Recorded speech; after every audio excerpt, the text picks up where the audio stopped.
So we are here for a citizen participation meeting for a development on State Street for an extended stay hotel. Let me bring up plan real quick. So for those of you who are not aware of this, so this would be a Springhill Suites. It is a Marriott property. It's all, it's higher end hotel clients. And so it's going to be 4 stories, 104 rooms. It's going to get the switch to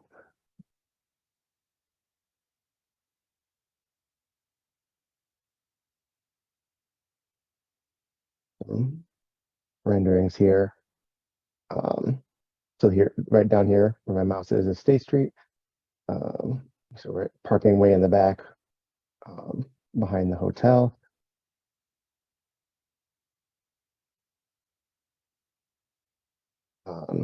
Yes. And Andy, we're going to talk about the site. Yep. Mark, can you hear me okay? Yes, I can hear you. Okay, great. Thank you. Yeah, I had a little connection issue. So, yeah, so what we're looking at is the redevelopment of the property, consisting of the demolition of the existing building that's out there. And let me see if I can do a quick share screen.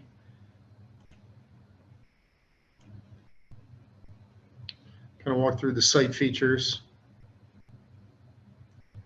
Okay. Can you see that, Mark? Not yet.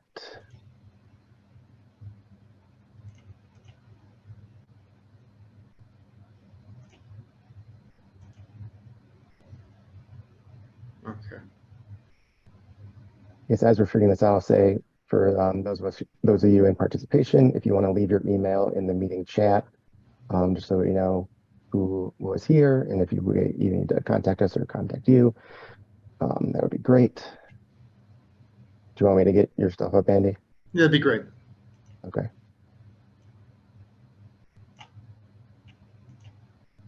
Okay, can you see it? Perfect. Thank you very much. Yep. Okay, so what we have here is the existing survey of the property. Stretches over, it's kind of has the frontage along State Street, then extends all the way back to the rear where it butts up against the school district property. And so what we're looking at is the redevelopment of the entirety of the property, consisting of the demolition, removals of the existing building, the parking areas that are located along the front that you see there. Let's keep going ahead, Mark. Mm-hmm. I want to talk about a couple of features. That'd be good. Yeah, that'd be a good one right there. Okay. Yeah, that's fine. And so, yeah, so what we can see as part of this overlay on this plan, again, it's the same building, the same parking lot in the front. We've identified some natural features that are on the property. The hatched areas that you see are wetlands that have been identified on the property. We've already shared this information with the City of Ann Arbor Planning Department. The area to the north that runs along the northern portion of the property that's identified, I think, is wetland B. This is a very low quality wetland. It's actually man-made, and man-made because of drainage features that really haven't been operating very well on the property. And so as part of it, we've had some invasive wetland features spout up onto the property. So while there are wetlands there, they're very low quality and actually have quite a bit of invasive species as part of it. The area, the wetland A area, which is the portion to the southern area of the property that looks more rectangular, that's near the southeast corner of the property, that's actually encapsulated within an existing detention basin. It's an existing basin that's holding drainage for the property.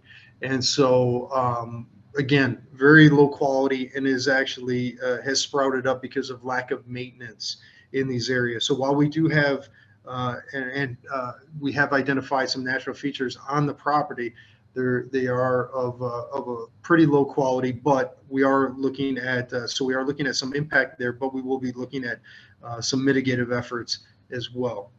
The other areas that you can kind of see in those circle sporadically located throughout the property, and they're tagged with a number next to them. Those are trees that we've conducted a tree survey on in accordance with the city requirements, and we've had a specialist that's gone out, looked at all the trees on the property, put tags into them to identify a number, and then logged in both the quality, the species, the size, and all the features that are associated with each one of these trees.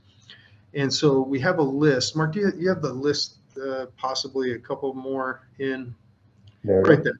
And so this is the tree identification, the scientific name, the common name, and then the pertinent information for each one of the trees. How large is the diameter? And then there's a couple things that you'll see in the column: landmark and woodland. And what does that mean? So these are the terminology that's used within the city. Is a landmark tree being something that is of a special characteristic that warrants a little bit more special attention when it comes to trees. The vast majority of there's only a handful of the trees that would be considered landmark.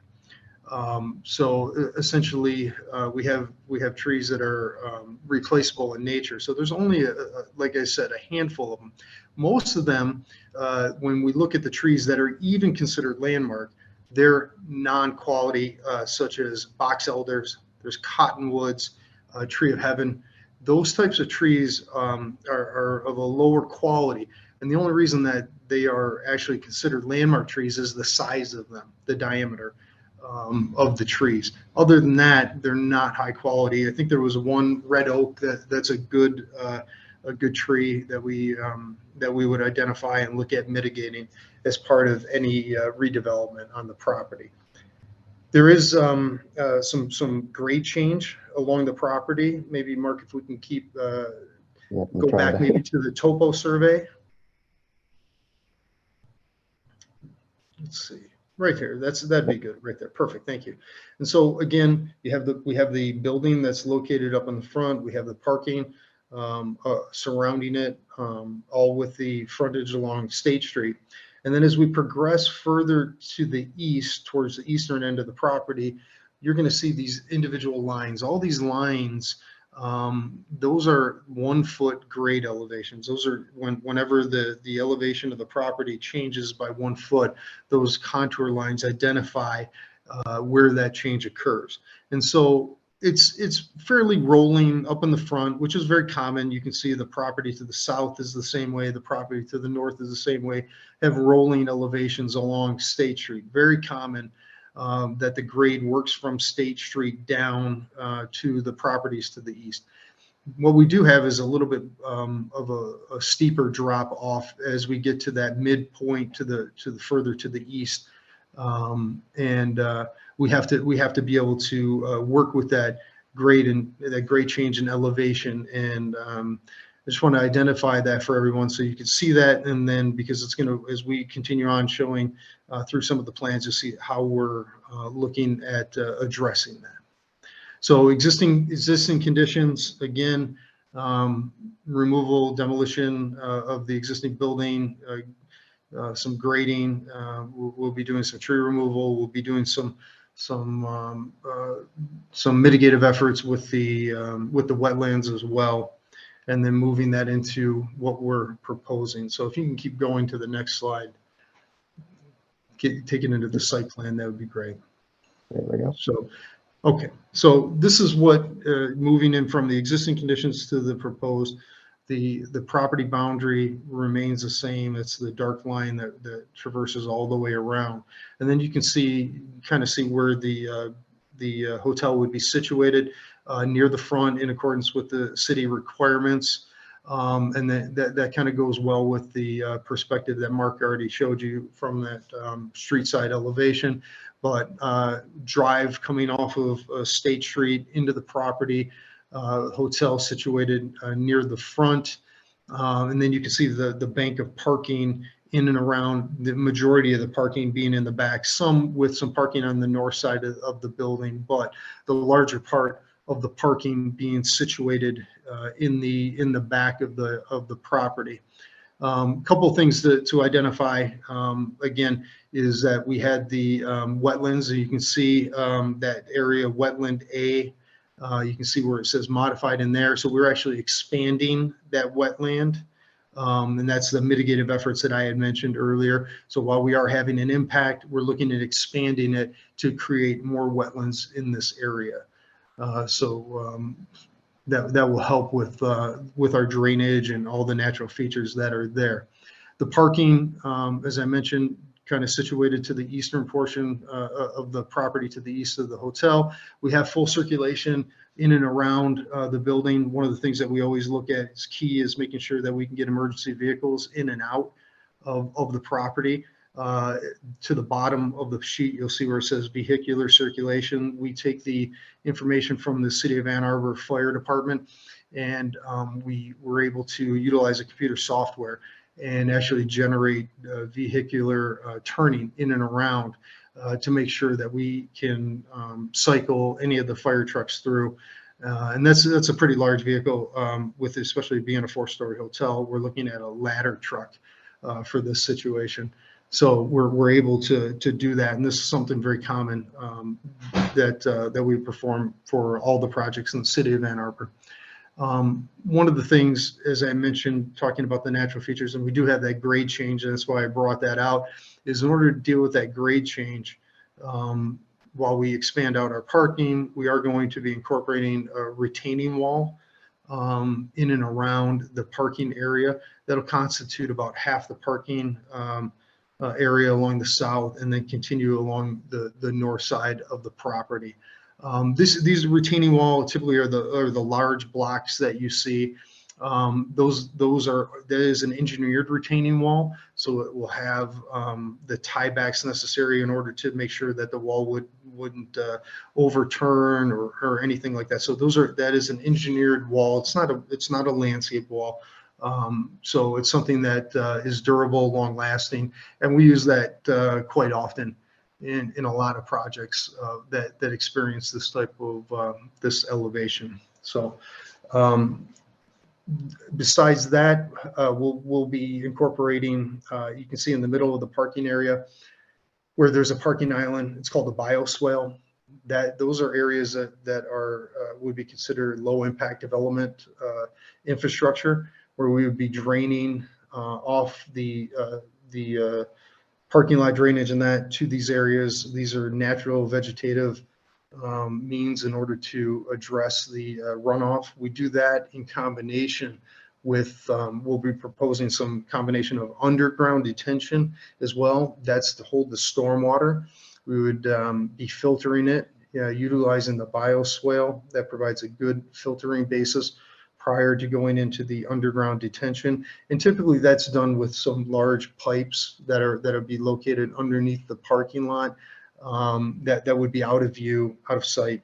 And that way we can provide stormwater relief for the site, and also then be able to restrict it out, restricted release kind of meter. It would trickle out into that existing detention basin that's part of wetland A, and then that heads off site to the southeast natural drainage to the school district property. So that's a very typical way that we handle stormwater management, which is a big deal obviously in the City of Ann Arbor, and we'd be able to manage all that on the property itself. One thing I did want to mention is the zoning of the property. It's an O zoning, Mark. I'm not sure if you mentioned that before I jumped on, but the property is zoned appropriate for a hotel. Hotel is a permitted use within the zoning district.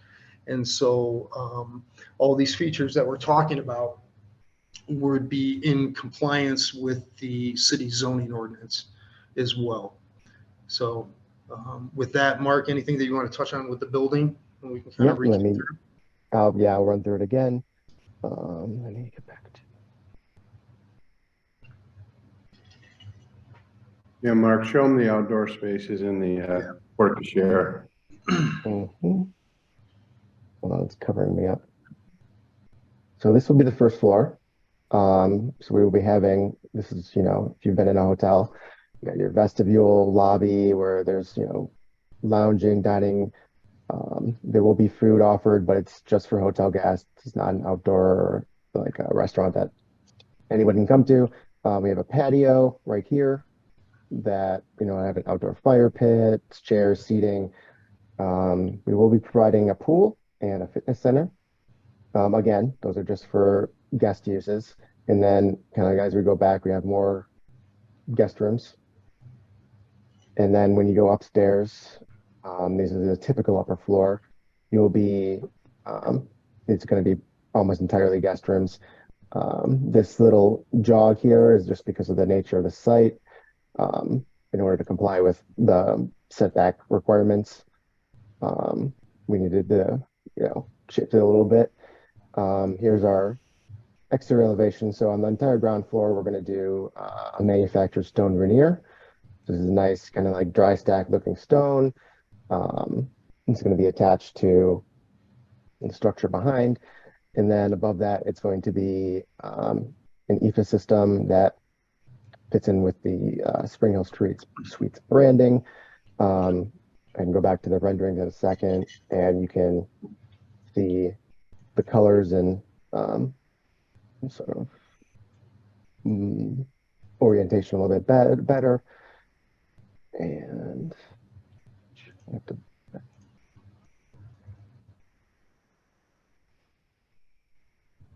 yep. So yeah, you have this large porte cochere right there, kind of right as you drive in for guests to drop off. You can see the outdoor seating there. Yeah, so it's situated along the road. We're trying to, hotels aren't particularly great at having the end caps be, attractive, but we're trying to keep this one along the street, looking nice, lots of glass. And yeah, and keeping the entryway is as, as close as we can get it to the street. So it is, trying to be, in as much as we can to like the walkable nature that Ann Arbor is looking for. And then I do know we're gonna, Ann Arbor has removed its parking requirements, but we still have them for the hotel and need them. So we will be providing the required electric vehicle charging spaces as well. That's most of what I would talk about on the building. It is 4 stories. It's going to be fully fire suppressed. New construction. It's very efficient. So one of the things I think also, I guess, to make sure we emphasize is Springhill Suites is as it, as the name indicates, it's a all suites style hotel. And so it's one of the offerings that continue to be in demand within the marketplace, not just within the immediate Ann Arbor, but beyond. More extended stay suites seem to be the progression coming out of the recession of what consumers are looking for. And so while, it might be a tempting thing to say, well, gosh, we have enough hotels, in Ann Arbor.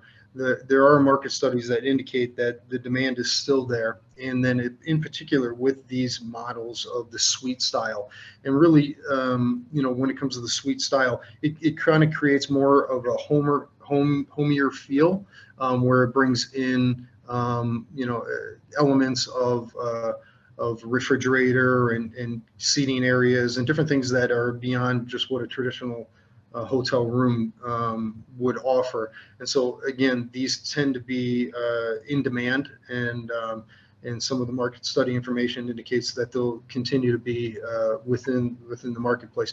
And again, Springhill Suites, it is a Marriott product. So again, national chain supported by Marriott reservation system. And a lot of people just they have brand loyalties, and we see that. me in particular, I'd like to stay at Marriott properties because it offers the consistency from where you stay, whether you're in Ann Arbor or Holland, Michigan, or wherever it might be. That consistency with that Marriott brand really shows through in products like this. With that, Mark, if you have anything else, or Scott, if you want to chime in with anything, that'd be great. No, I think you've done well. I would like to probably take a look at the back of the rear rendering. Yeah. To show how it orients itself to the neighboring building. Mm-hmm. Yeah, so here we have, we created a little wing wall here to try and block views from going onto the adjacent property. We're going to bring it out as far as we can. We have some evergreen trees planted here that should help screen from that property. Yeah, I think, Mark, one of the things when we, just to emphasize what you're talking about right now, and Scott, good point, is one of the areas, while it is a smaller site, typically what we see, we've been able to maximize out the green space, in particular along the southern side of the building, intentionally to provide buffering in here. So while we could go to an ordinance and it says you can be within so many feet of the property line, I think there's some intentional green space that was left here in order to provide that buffering and that landscaping that will offer kind of the segregation between the properties. Right now, they tend to flow into one another, the existing properties, and even have some shared access drives that cross over between the properties, where we'd be looking at providing a little bit more segregation between the properties through the use of this natural buffering and vegetation.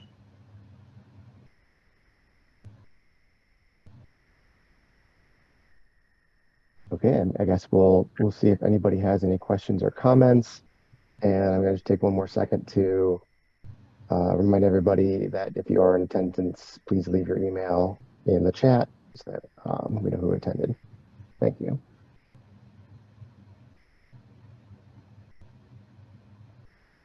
Oh.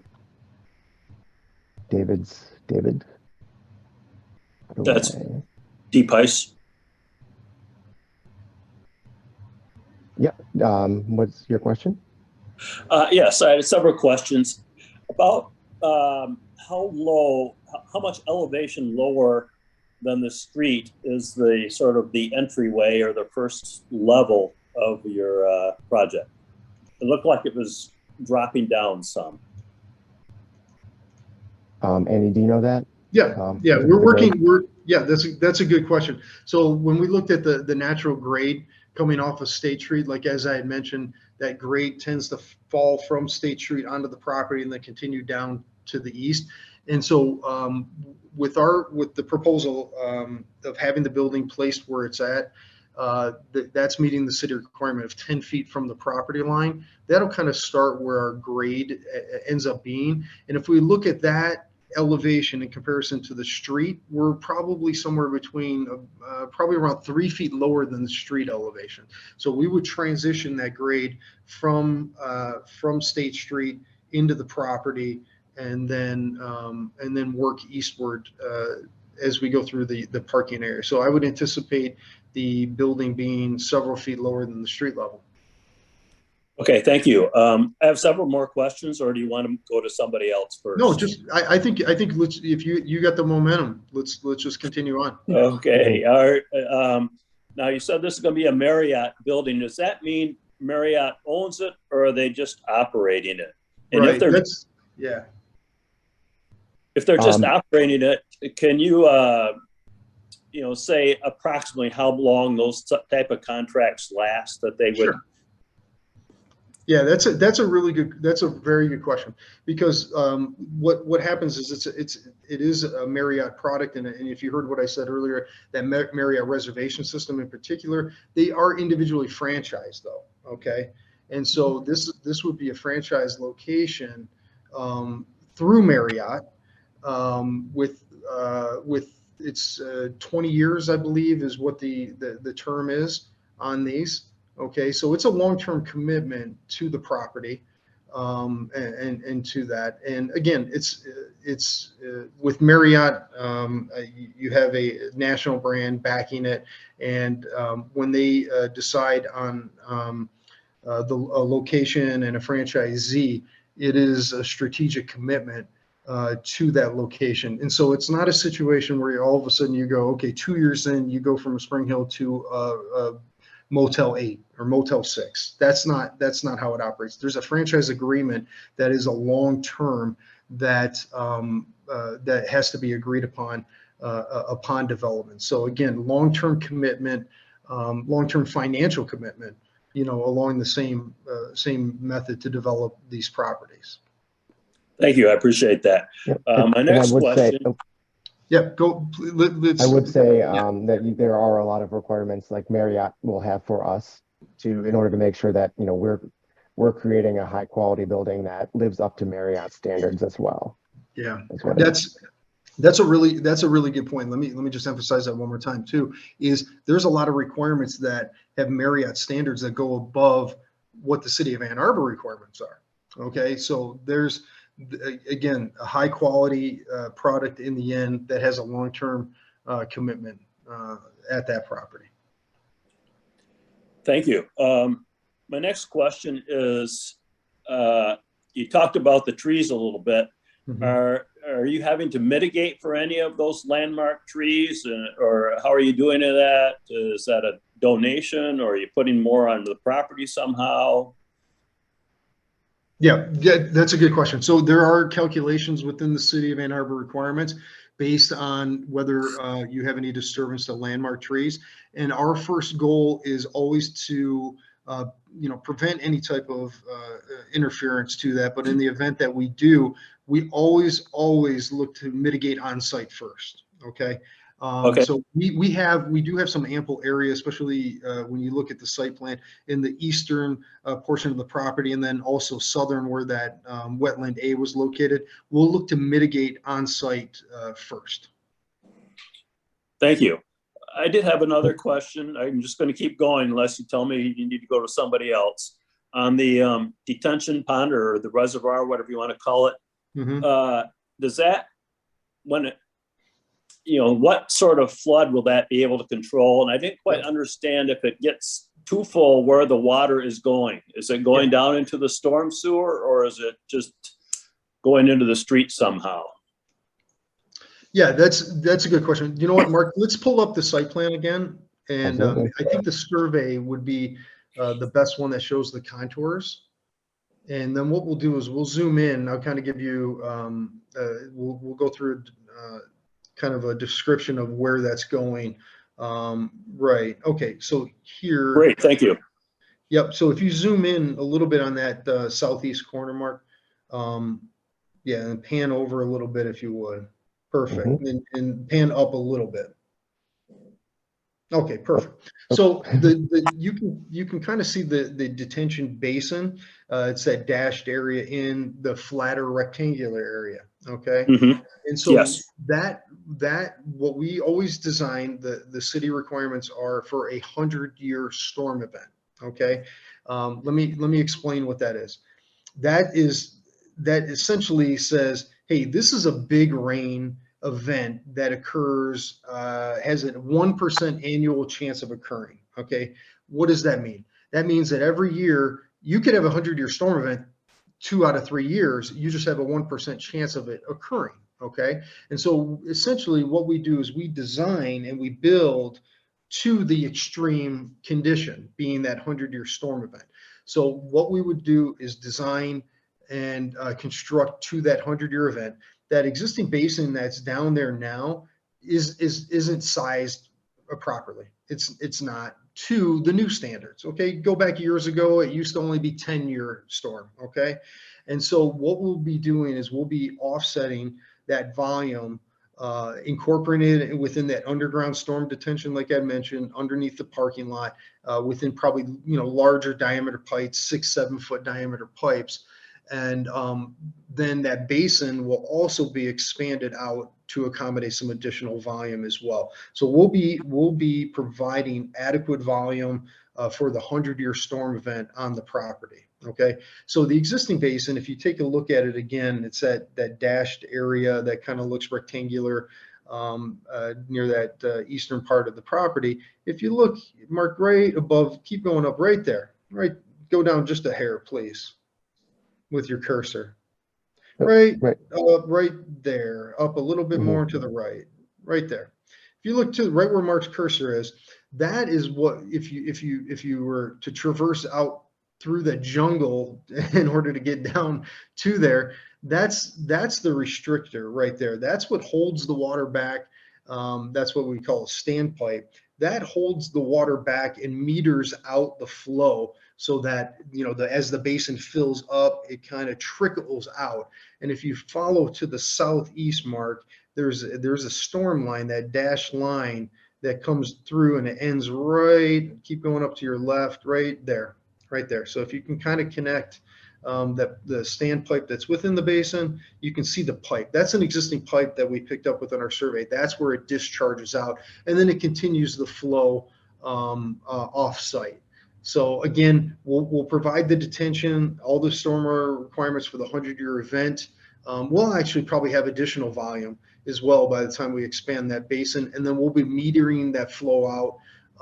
It'll be kind of a trickle down through the existing system that we showed there. Does that answer your question?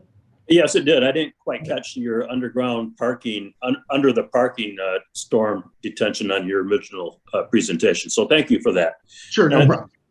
I think my last question, and probably the one most important to me, is what sort of sustainability features or energy efficiency features are you planning for this development? Are you going to include any solar panels or green roofs or things of that nature? Mark, why don't you jump in on the building side, and when you're done, I can talk about a couple of the site features, okay? Absolutely, yeah. So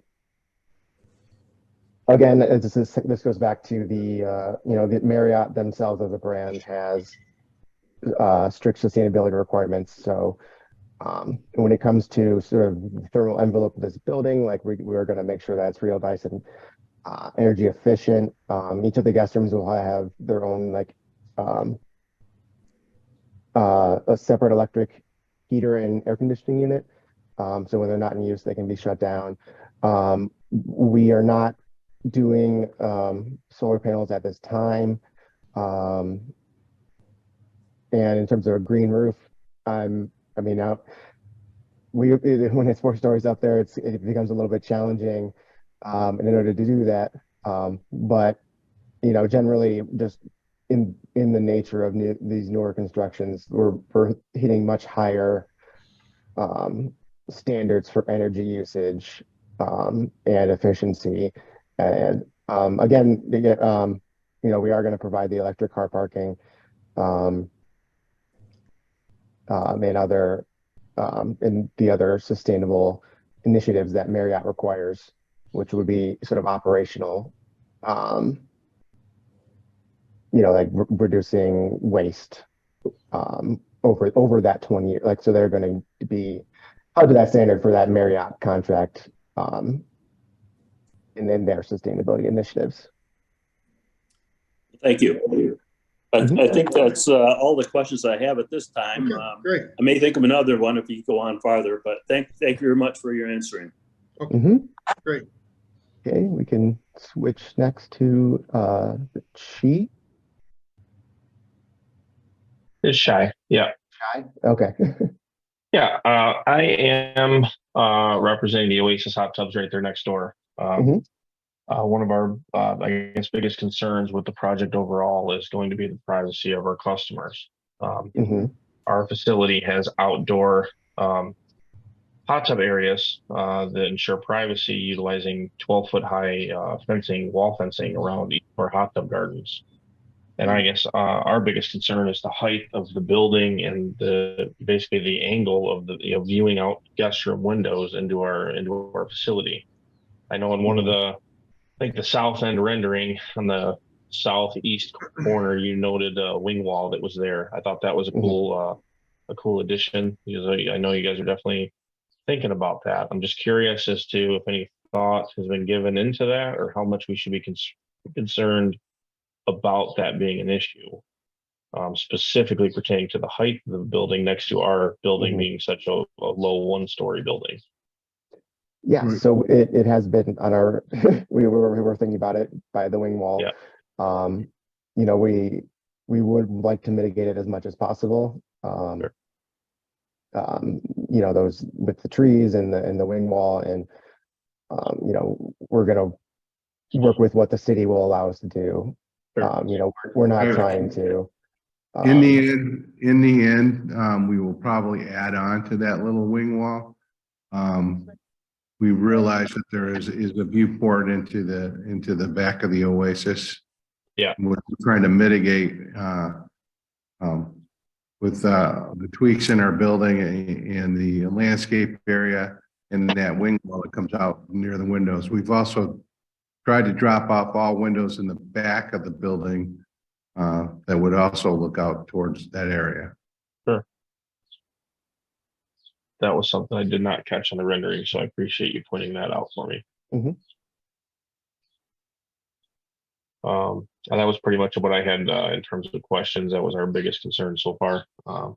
Was just of ensuring the privacy of our customers and whatnot to the extent possible. So I thank you for that. All right. Back to, I don't think I see any other hands up. Guess I can check with David again. Did you think of anything? Any other questions? I do have a quick additional question before we let go too, whenever I get a moment. Sure. I'm not sure, is there an email address if anything else comes up that I can email a question to you guys? Yeah, I sent in a private chat message to Mark. I sent my phone number and email address. So if he wants to just check and make sure that you got that, that's fine. And then I'd be curious also, I noticed somebody was recording tonight's meeting. I'm curious, is that something that we could get a copy of just for us, or is that kind of just your own personal thing, or how do we? That's typically used for us to create meeting minutes. Okay, sure. And then we will send them off. If you give us your email address, we'll send those off and any other dates and times and changes to the project. I put my email up, Andy. I did not see your message. I'm not sure if you can maybe resend that one.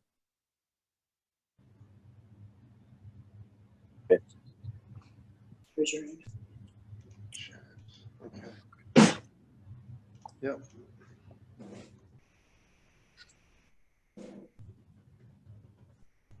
Right there. Did that show up?